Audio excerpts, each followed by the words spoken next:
Good evening or good afternoon, depending on your time zone. I'm back. Arnold would say, I'll be back. Anyway, I have missed all of you so, and as I told you on Friday, when I finished Committed to Love, which I shall call my autobiography or memoir, I said I would be back, and I took a couple of days off. Now we're going to start again with this new book. And I held their hands with a Hospice Heart. And it's stories of hope, faith, love, and loss. Mine was a widow's journey through love and loss. These are 24 stories of people's lives who crossed mine and our relationship and how wonderful it was going to be able to help them as well as I was healing myself. So these are stories of hope, faith, love, and loss. We were not going to get into the stories today. I just wanted to give you a brief update of everything. Reading my book was phenomenal. There was no doubt about it. It was necessary. And when you are commissioned by God to do something, well, he literally tells you he wants you to do something. I don't know what other people do, but I do what he wants. It took 2 months to complete with a few interruptions, which you know about. And for the people who've been with me, this book is going to be better than ever. If you've ever, old enough, if you ever watched the series Touched by an Angel, it's brilliant. It was a wonderful series. How I wish they would bring real issue series to life. I'm not talking about the murder mysteries, the NCISs, and the game shows, and the other hundreds of shows out there. I'm talking about shows and radio or television where you are taking a life and you are bringing it up to the fullness to be able to share it and your experience into it. That's my forte, is I have the experience, not as a doctor, not as a preacher. I have the experience as a woman who has been through a long-term illness with her late husband, and through that I had learned so much. But this is what I want to start with Hospice book. Please, everybody, you may go to my website. You can see both books, mine. This was always written as a companion book. I knew when I started hospice that my story was fine, but it's mine. I needed to start other people's stories. And I could have written and written and written so many more. But these were 24 important ones that took tremendous time to put together. But they are real. They are wonderful. They are true. They are not about love and loss. These are people who made choices. These are people who decided at the end of their life that they had one decision they could make. That's what Jeffrey was. He chose hospice because he was not going to be dying in a hospital. If he was going to pass, he wanted it at home. But can't always do that. Hospice came in, but many people will go to their care centers or have a facility that they will be taken care of. But hospice helped so dearly, and these stories are wonderful. I'm going to just say both are books. When I'm telling a story, I am opening up and giving you what I found when I went into a room or someone I met at the airport or just in general. But I'm going to expound in this book. This is not going to be just reading and a few stoppings and rereading. I am going to pull these chapters apart because these are chapters that you are going to know about. You are going to need the information, and they're going to be for you. So these are ones that may take 3 or 4 readings because I'm going to teach you through these books and these stories so much more about my life with Jeff and also about these wonderful people I met. So we have some time. Susan Lee Mintz is back on at 5:30.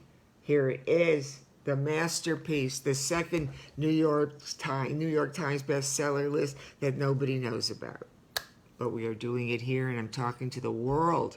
I am talking to the world right now. Doesn't mean if I'm up closer it makes it any louder, but I am. And thank you, Leslie, for tuning in. First one tonight that I know of. All right, I'm going to tell you a little bit about And I Held Their Hands with a Hospice Heart. Stories of hope, faith, love, and loss. I will tell you about hospice.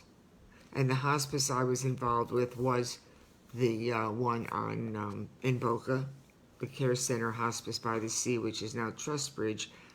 And then when my folks were aging, I got familiar with the hospice up there in case I needed to have them take care of anything. I wanted to know the people and already be familiar with that. So hospice is this.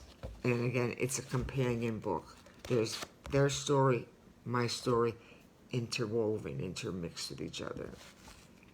I will tell you about hospice, the love I have for this organization, and what it did for me. Hi, Jerry. Hospice is everything right in life when everything is wrong. Hospice is everything right in life when everything at this time seems wrong. When life in every aspect of it is out of control, hospice manages the chaos and turmoil. How's that? When everything is out of control and you're at the end and you don't know what to do, hospice comes in. They know what to do. Let's see here, where was I? Here we go. Hospice is a, quote, team effort. After my husband died, I wanted to join this team to help others getting through a hospice situation. Quote, Team Hospice, end quote, rallies around the, quote, family unit, end quote, and assists during the critical time. I know all too well what these families of these 24 stories are going through and how they feel. They will get you through their grief. They will get you through. Oh, here we go. I know all too well. I have walked this path, and I want to tell them why they are strong. That was what I wanted to say. I know all too well what these families are going through and how they feel. I have walked this path with grief for a long time. By writing these stories and publicly speaking about hospice, my mission is to share my experiences and the similarities that all long-term, life-threatening illnesses have in common. When you think that when you think there are no choices left, there is still a choice. The hospice choice. My saying is quality of life through the end of life. I will say to share this book. If you ever shared even mine with people, share this one. Please share this one with everybody. My web lady, just to back up for a moment, my website lady is going to upload my final readings from my book. They'll be done in a couple of days. They'll be on the book's icon page and on my YouTube channel. So we are going to be in the process of uploading all the rest of it. So my entire book can be plagiarized on Facebook, and I promise not to do any copyright infringement on you. I'd be happy if you just get it and watch it and listen. So the hospice choice, when you think that there are no more choices left, there is still one, the hospice choice. Quote, quality of life through the end of life. And I want your comments on these. If you want them private on Messenger, that's fine. But I want to hear your stories. This is why I want a talk show so badly. I just want to talk to people who have been through stuff and have come through. Not psychoanalyzing them, not telling them what to do, just sharing their experiences and how I helped. Only by listening and sharing. I well forgot to say that in memory of my husband, a percentage will go to hospice to assist patients and their families. In the other book, the same thing. I forgot to mention that a percentage of my book will go to the dental clinic and to dental patients at the hospice at the Palm Beach County Dental Department. So there is a percentage of proceeds if I sell any books. It's hard to give a percentage of something if not done. But these books, get both if you can, please. All right. And I held their hands with a Hospice Heart books page. It's by Susan Lee Mintz. And I never met the graphics people who did this. But both books, I never met them. I just told my publisher what I wanted. She'd sent me a couple of sketches. And that's it. Never met them. Don't know why, but didn't need to. It's a beautiful cover. I'm going to give you a little bit of the preface. Quote, and I held their hands with a Hospice Heart. Remember, these were all documented in a journal before I could transpose them into this book. Right, my darlings, right. Since my husband's death on August 17, 1994, I have focused my attention and energy on the many issues involving my 25-year marriage to a man who suffered with a life-threatening illness. I assisted others who were facing many of the same issues that I had to confront. These issues involved emotions and heartfelt, sometimes gut-wrenching situations where I was not only the wife, but a caregiver, friend, and eventually a widow. I learned about hospice when I was told there was nothing further that could be done for my Jeffrey. He knew he was going to die, and we chose hospice to assist us. I didn't realize how important it was to have someone help me through the most difficult time in my life. Hospice was a stranger who came into our home and loved us. They understood my agony and they comforted me. They helped keep the dignity and the pride in my husband's life. They asked no questions and gave us unconditional support. Because of hospice's invaluable help, I decided to give back by volunteering at Hospice by the Sea in Boca Raton, Florida. I was there for an incredible 6 years, working in their care center, in people's homes, as an 11th hour volunteer, patient volunteer, who was called upon when death was imminent. Because I got to know so many of the patients and their families, I heard powerfully incredible stories about courageous and their remarkable spirit. Now it is time to share some of these stories with you. I hope they will encourage and inspire you through many of your most stressful and sorrowful times in your life. Each chapter represents a common issue that many people going through these situations will deal with and or will go through in the future. I related to their stories because of my own personal experience.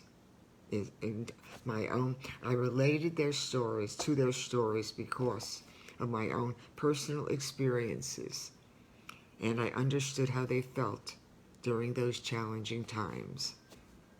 Oh, a little bit more. You know you want more.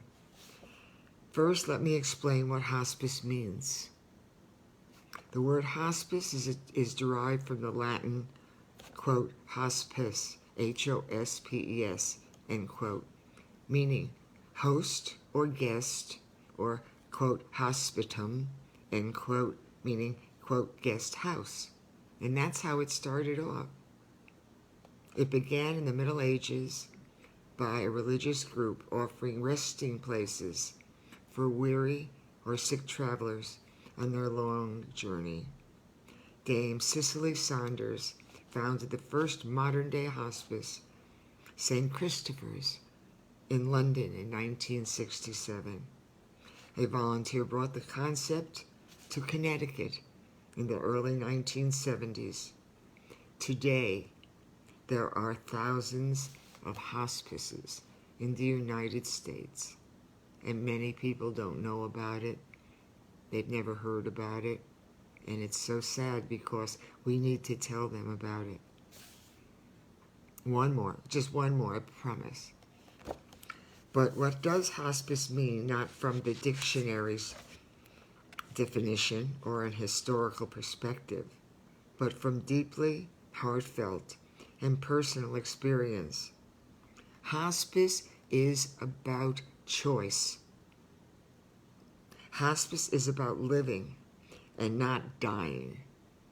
Hospice involves choices that include dignity, respect, love, faith, and courage. Hospice doesn't treat the, quote, terminally ill patient. Hospice doesn't treat the, quote, terminally ill, end quote, patient.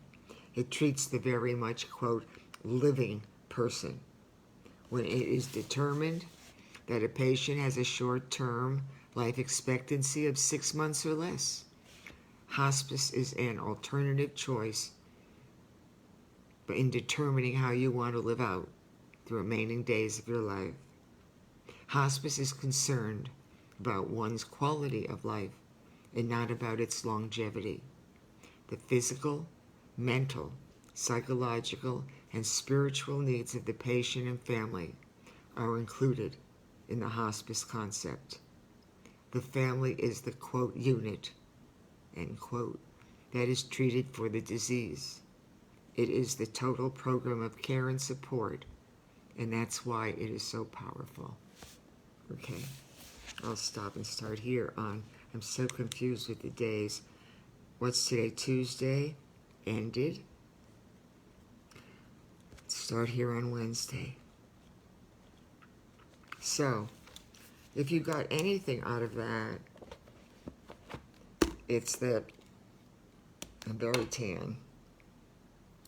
Hospice is a choice.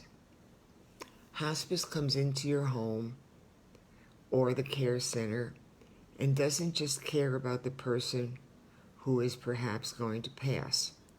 They care about the whole total unit family.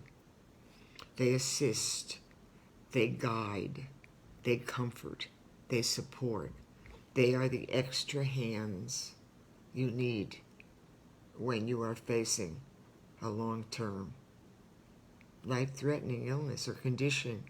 Aging is a life-threatening condition. I'm 76. I went from senior citizen to kind of old, but I'm okay. Hospice is there to treat young and old, rich or poor, black or white, Republican, Democrat. They do not care. All they want is for you to not be suffering. They want for the family to be able to go about and do the important things they had to do. I had to prepare his memorial service and gather pictures and do something I never thought I'd have to do. They came in those couple hours every afternoon, and I was able to leave and make out what I needed to have done to plan a service and to do what I could never have done without them because I could not leave him alone. These stories are, I wish you had the book, because I am a storyteller by trade. I am a storyteller, born to, love to, can make them up, but when they're the truth, I shall point my finger at you and I shall say, my story was the truth. These stories are even better. So I'm going to say shalom. I just wanted to fill you in on a little bit of what we're going to be doing. The last book, my book, took 2 months. This book is going to probably take longer. but I'm going to break it down in depth because I want you to feel me in it, but I want you to feel the story. I want you to feel the people. I want you to feel the communication. I want you to feel like you haven't felt before. My book and this book could make an incredible series, and we know that. And one of you is going to be involved to open that door. 24 chapters in each book. Do you realize how many series that could make up if done properly? Yeah, if done properly. So, thank you so much for tuning in. Please share with people just to tell them, that lady's still back on her phone. She's still on that phone talking now about another book about hospice. God bless you all. Shalom, hello. Shalom, goodbye for a little while. I'll say so long for a little while, as my late mama used to say. Shalom for a little while. And shalom, peace. Be kind. Be more patient. Call someone and tell them you love them. And if you don't love them, call them anyway. It doesn't cost anything. Love. It's amazing what it will do and take you through. Kindness. This book is going to take you to places with these stories that will bring you to tears, some to laughter. You will visualize these people. You will, when I'm done with each one, you will visualize these people. They will become your indirect family because you're going to know them so well. So goodbye. God bless you. And you know what I didn't do? Hallelujah. Oh, Vicky, I am so sorry. I'm going to put finish. Thank you all. Be blessed, and I'll see you tomorrow at 5:30.